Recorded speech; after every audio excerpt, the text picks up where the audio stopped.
It's great to be connected again with you. Thank you for joining, and I hope you're enjoying it and practicing when you are at home on your own. It's good to practice what we are doing, because through practice, as we say, we become perfect. And the things we are doing, some of them are a bit delicate, such as the pulse diagnosis, the pulse feeling. And it takes a little bit of getting used to it. And that's why it's important to try it a few times at home. So I welcome everyone again. I see from Norway, Adrian is there. Ardian is there. Ardian Haziraj, wonderful. Gisela is there. Marie-Ange, Klein, Anthony Irvin, Fatane, and others. So it's wonderful to have you all here. And it's great to be also on Instagram.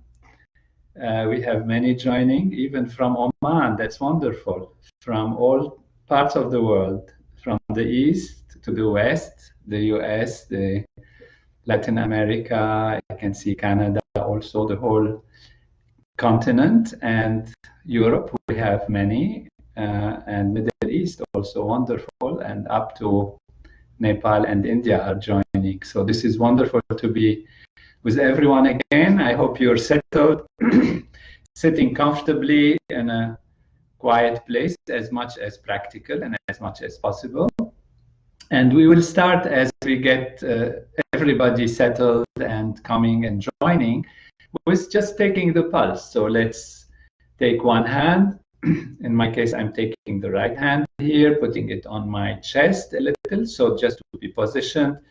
Take my other hand and put it on the pulse, as we have learned, at the base of the thumb. This is my right hand. On the base of the thumb, there is a notch there, a bone, and then we use three left fingers, the index, the middle, and the ring finger. And we put the index finger at the side, which is at the level of the bone, just after the bone. And, you know, it's not accurate. So the hand is easy, is relaxed. And we are feeling the pulse from this side of the finger, not from the inside. Of course, if you have nails that are a bit long, then you have to feel a little from the inside. It doesn't matter, it's fine. But ideally, it's from the tip of the fingers, And so therefore, that's why we bend the hand like this and take the pulse like that, rather than like this. Okay, so like you play the piano, the teacher teaches you not to try to play this way, but this way. And in the guitar also, this is the part that feels or that plays on the chords. And here also, this part of the hand is what we use, this part of the finger that is pointing towards the pulse. And so we sit comfortably and we feel our shoulders are relaxed and easy, our face is relaxed. We can close the eyes and just start pressing on our arm, in my case, the right arm. And then as you start pressing, at one point you feel the pulse. Whenever you feel that pulse, you stop pressing. You don't press anymore. So you might feel the pulse on the first finger, on the second finger, on the third finger, wherever it is. You just feel it first. So let's do that. Everyone sitting comfortably, relaxed, shoulders easy, face easy, hands, delicate touch, but we press and we feel. As soon as we feel something under the finger, we stop and we keep feeling. If the feeling goes, we press a little more, any finger. And now we feel the quality of what we are feeling. Is it a jumpy feeling? Is it something hitting hard against the finger, sharply, or is it softly? Is it feel rounded? Does it feel soft, sliding, or jumping? Or also, if we have kind of been experienced to doing it, we can even give it a kind of quality. The quality could be dry, could be hot, could be cold, could be oily, could be sharp, like this, these kinds of qualities. Now you say, how can I feel sharp and cold and all of that? It's confusing. What you feel is what is the impression that the pulse gives you in your awareness, in your consciousness, because you're closing the eyes and feeling settled. And then there is, of course, a touch, and the touch is a vibration against the finger. And so you say, how is it? If you put your attention on it, take your attention to it, and see what impression it gives you. Does it give you the impression of roundness? Does it give you the impression of sharpness? Does it give you a silky feeling? Does it give you a sticky feeling? Like this. So all of these kind of values, so we can judge the pulse from these different values. So in order to do it quietly, we need to take some few seconds. So therefore, I'll stop talking for a few seconds, and I will let you just experience this feeling. How is the pulse?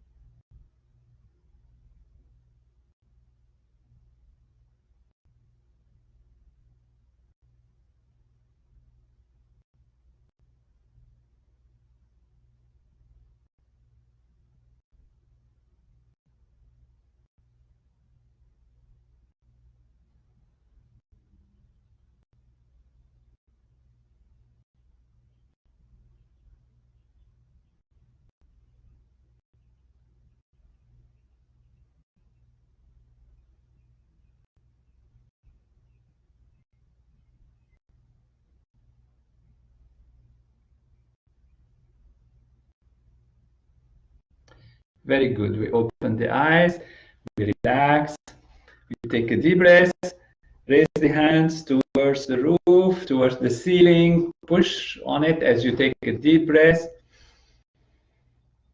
and then let go. Let go of all strain, all fatigue, all tension, and now let the shoulders settle down. And then again, we put our hand on towards the chest area, and then we put our other hand there, and then we relax as comfortably as we can.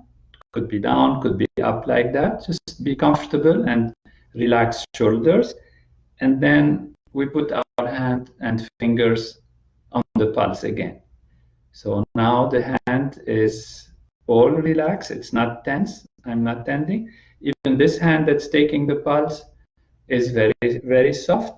Only the tip of the fingers, are pressing gently, but they keep pressing until they feel something.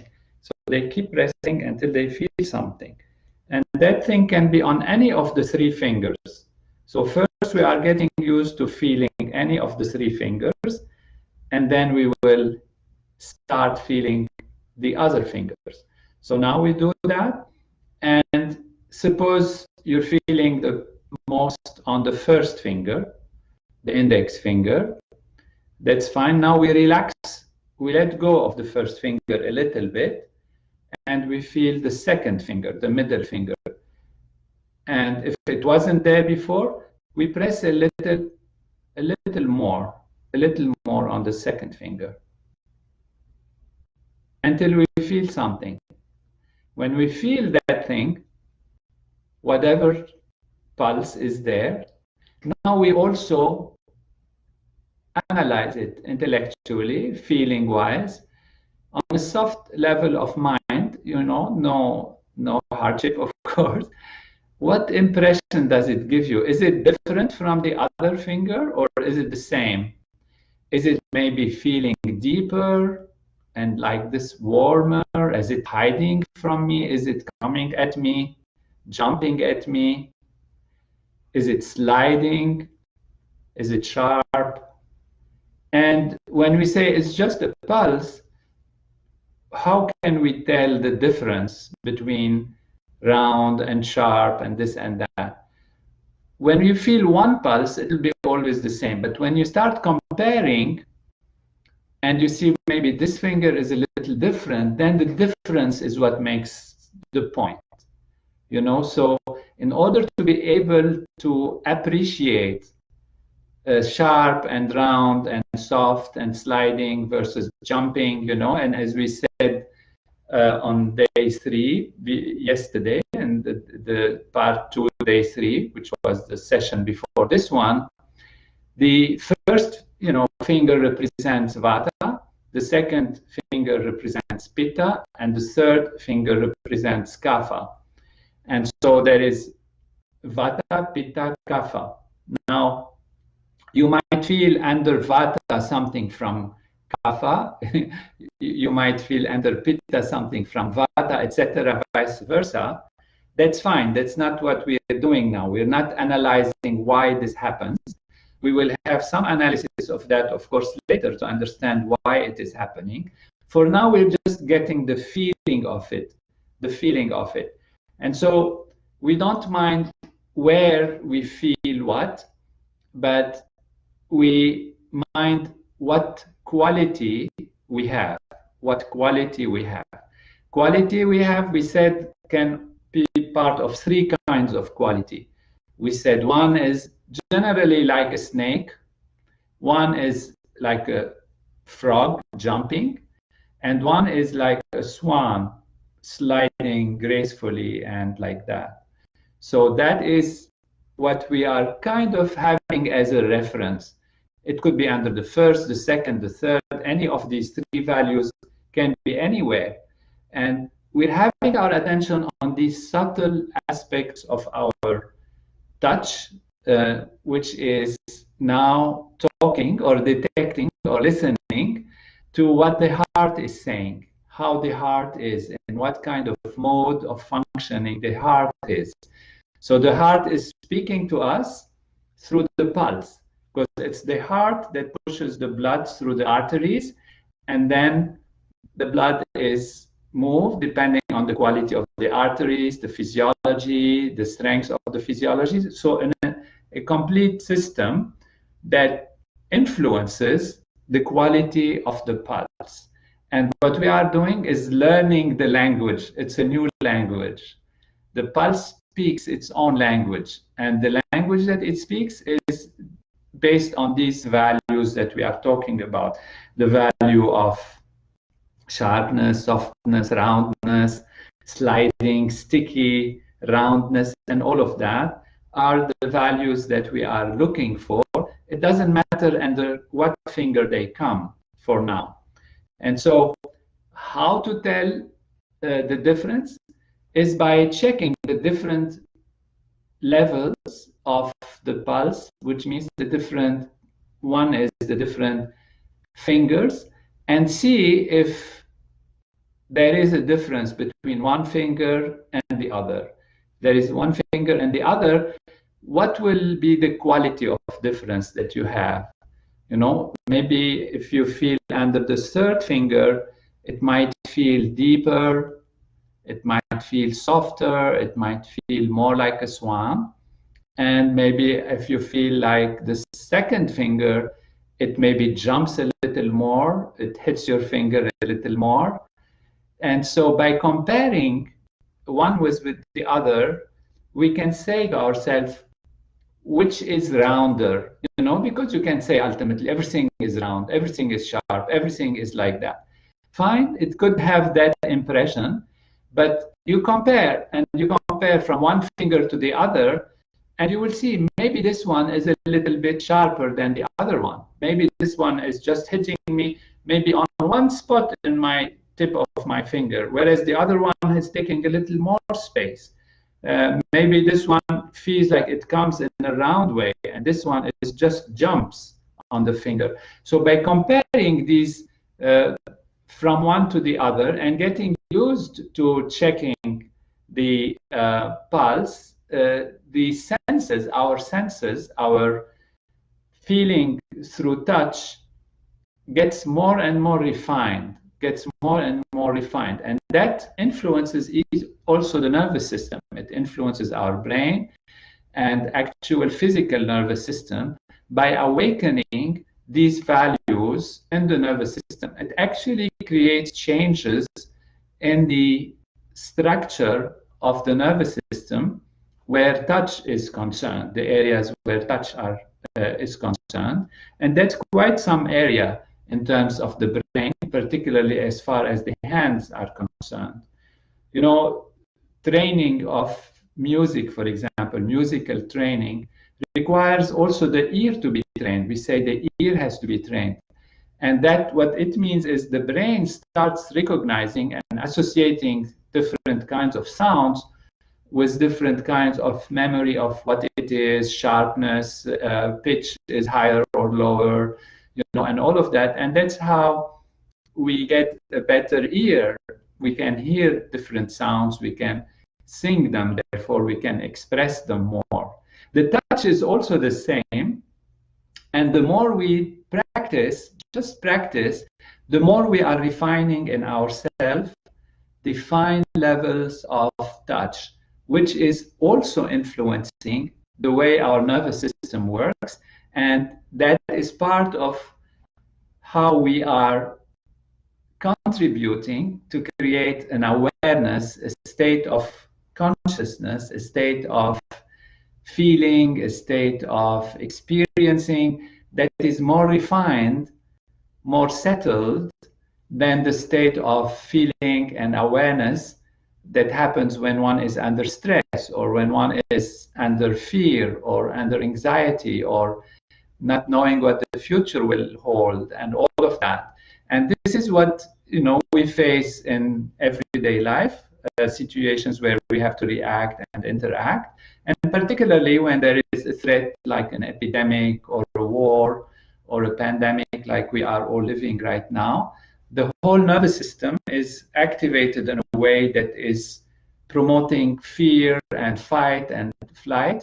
And that creates complications for us to be able to think properly and use our upper brain, our more advanced levels of our physiology, which is the fine feeling level. You know, and the species of different species of animals and like that, the higher you are, the more refined is your feeling of touch. Touch becomes very important.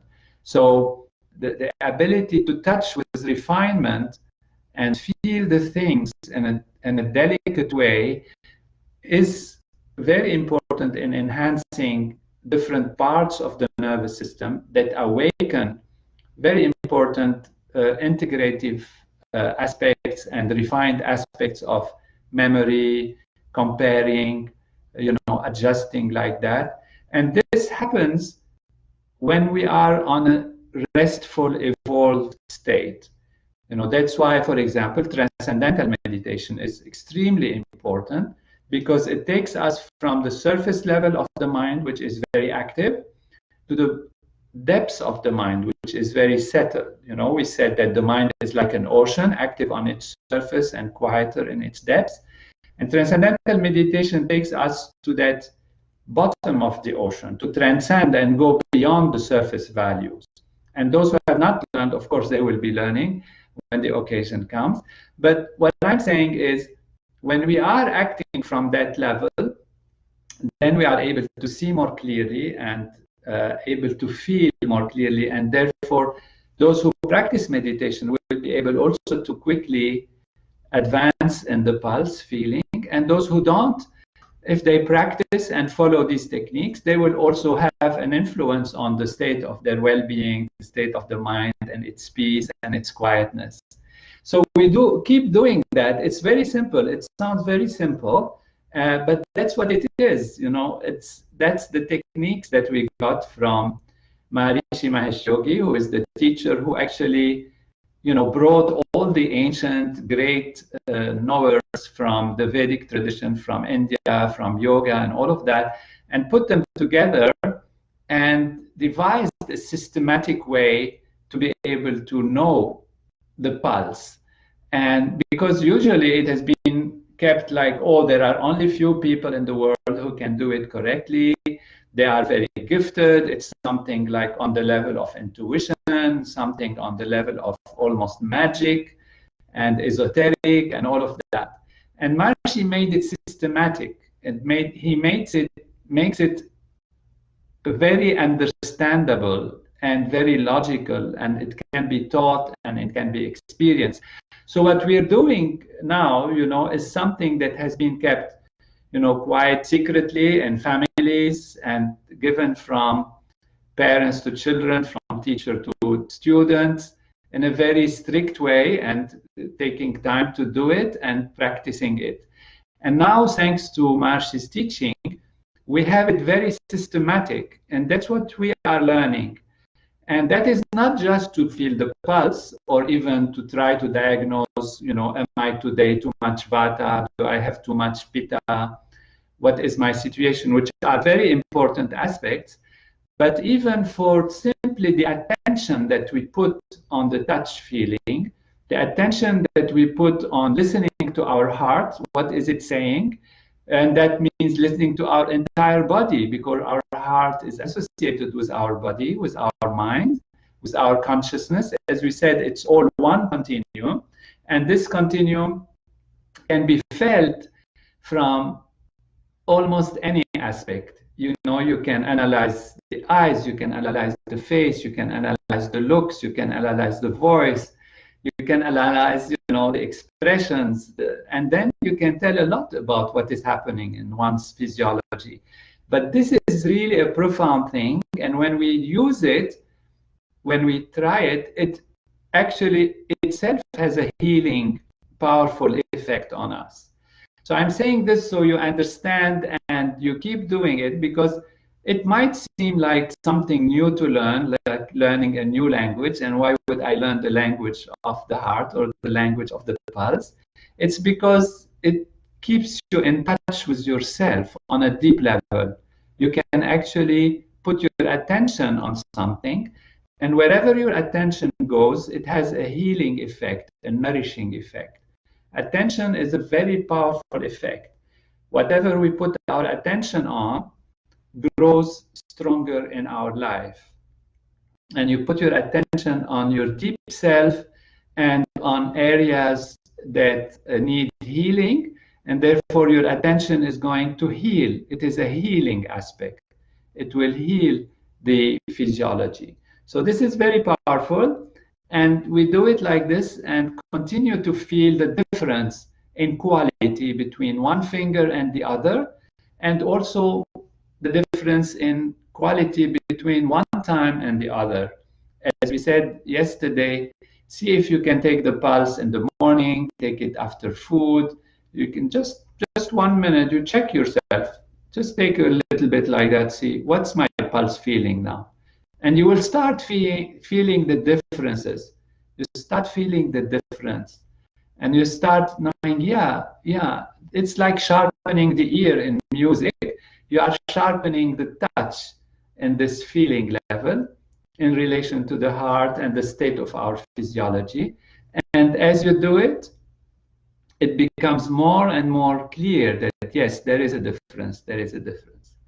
What you can also do is, once you have put some pressure, you see if you make the pressure a little lighter until almost you don't feel the pulse.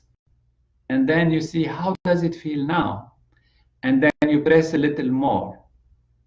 And then you say, yeah, now it feels a little different. And you press a little more, all the way maybe down, until almost the pulse is stopped. And that you feel also difference.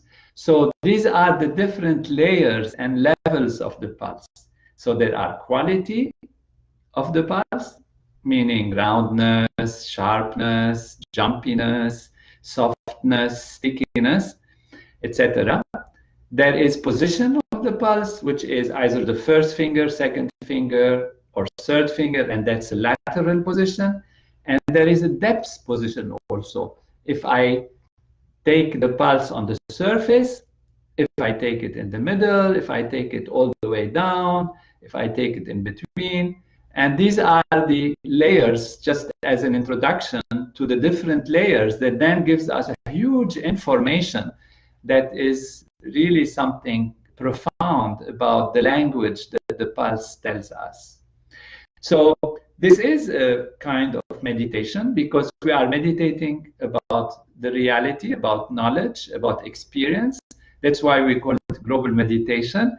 But of course, the ultimate meditation is transcending and going beyond all of that and experiencing the self, the true pure self, which is the everything put together. It's our reality plus universe reality. It's pure being, which we really are and which we want to grow into. So now we will go into a meditation and keep practicing. First finger, second finger, third finger, release the pressure, put the pressure back again, go a little deeper, go a little lighter, and your mind is analyzing what quality it is, what quality it is on the surface, what quality it is before I fall asleep, what quality it is in the morning, what quality it is after I eat, what quality it is, you know, before I eat, or when I have a little nap or something like that. And you will start feeling the differences and sharpening your touch. And we will talk more about this tomorrow. Now we will sit easily, comfortably. And again, I want to thank everyone. I have not addressed many. I see Henry is there from Rialto and also from Petersburg. Wonderful, Kendra. Zana Feller is finding kapha. How to find kapha? You know, sometimes the kapha is a little more deep. So you have to release a little bit the other fingers, not press them, and then keep trying easily to put a little more value. Very good. Sabine is saying there is a froggy feeling. This is great. I can see that everybody is getting there under this finger and that finger. And again, I see from everywhere, from Iran, from on Instagram, from Albania, wonderful. Enrique from Mexico. It's great to have you all. So Florida, Michelle is there, Michelle Delaine, wonderful. Closer to your wrist, you know, there is a question. Yes, the pulse is on the side of the arm and not close to the wrist itself. When you come close to the wrist, it's the beginning of the notch. So you pass that bone, there is a bone there, you can feel a notch, and then it's all soft tissue. You don't have any more the bone. Because if you put it right against the wrist, like here, I'm showing here, then you still have that bone that is there. So you bypass that bone, and then you go to this place. And then you have the three fingers there, okay? So not just right at the wrist, but you pass that bone, that's the edge of the radial bone, and then it falls into like a soft tissue again, and that's where you will be feeling the pulse. Okay, enjoy, practice, and we will continue tomorrow. Now we will sit comfortably, easily, stretch a little bit, be comfortable, make sure you're sitting easy.